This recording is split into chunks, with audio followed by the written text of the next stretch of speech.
Welcome to Kenton's videos. Enjoy the video. In this video, I will explain how to remove a Ford Ranger door handle. First, make sure your door is open as wide as possible. This gives you ample space to work comfortably. You will need just a few basic tools for this task. Grab a small flat-bladed screwdriver or a plastic trim tool, and importantly, have a Torx 20-bit on hand.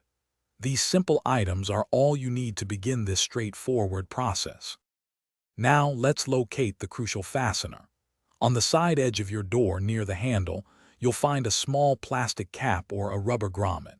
Carefully use your flat-bladed screwdriver or trim tool to gently pry this cover off. Once removed, you'll see a Torx screw inside. Use your Torx 20-bit to loosen this screw.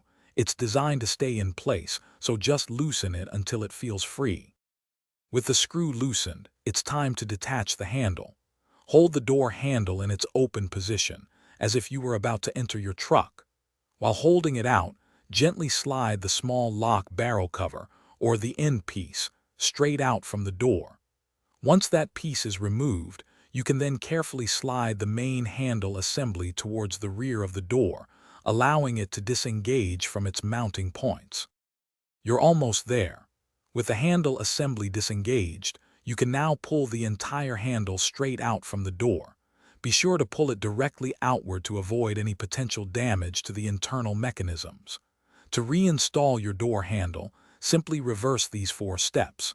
Make sure all screws are tightened appropriately and all components are securely in place before you close the door. Great job! Thanks for watching. Consider subscribing if we helped you.